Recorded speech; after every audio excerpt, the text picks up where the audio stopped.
Good morning mga ka-showbiz at mga kapwa Barda fans ko dyan. Ito ang ating update para sa Barda sa araw na ito. Matindi to mga ka-showbiz, hindi man hayagan, pero Barbie Forteza at David Licauco sinagot mga fake news na lumalabas laban sa kanila. O di ba maganda mga ka-showbiz, kaya naman bigyan natin ng ating komento at reaksyon ang balitang ito. Kaya naman kung hindi ka pa nakapag-subscribe dito sa ating channel, ano pang hinihintay mo? Mag-subscribe na at i-hit ang notification bell para laging mauna ka sa mga bagong balitang showbiz. Panoorin at pakinggan ang buong detalye at ikaw na ang humusga.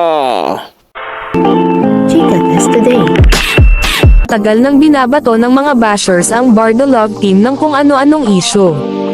Pero nitong mga huling araw, parang sabay na silang nagbigay ng sagot, hindi sa press con, hindi sa interview, kundi sa mga video na may sariling pahiwatig. Nauna si David Licauco. Naglabas siya ng video na may background music na babaero. Mga sinasabi ng makakatinglabi at bababaero, pangalan ko sa kwento. Para sa iba, biro lang. Para sa fandom, clue. Parang sinasabi niya, hindi ako gaya ng iniisip nyo. At sa bawat frame, ramdam mo na hindi siya nagtatago, pinapakita lang niya na chill, panatag, at hindi affected sa fake news. Sumunod si Barbie Forteza. Sa kanyang video, malinaw ang linya, I'm not looking for a man. I'm not looking for a man.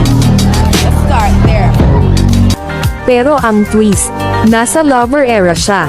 May padlock, may tapon ng susi, at may period, ibig sabihin, finish na. Para sa fans, malinaw ang mensahe, nakalok na ang puso ni Barbie. Hindi na siya naghahanap, kasi taken na siya. Agad nag-react ang mga fans, yan na, tinuldukan na ni Barbie, hindi naghahanap, kasi si David na ang sagot.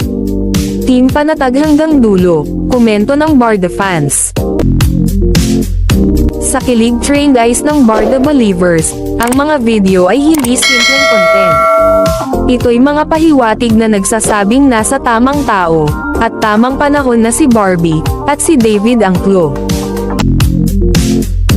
Ang padlock at susi imagery ay naging fandom symbol. Lockhart, finished searching, taken.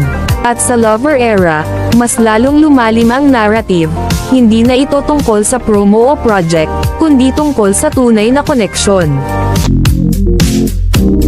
Barda isn't just a love team. They're a story of timing, trust, and quiet magic.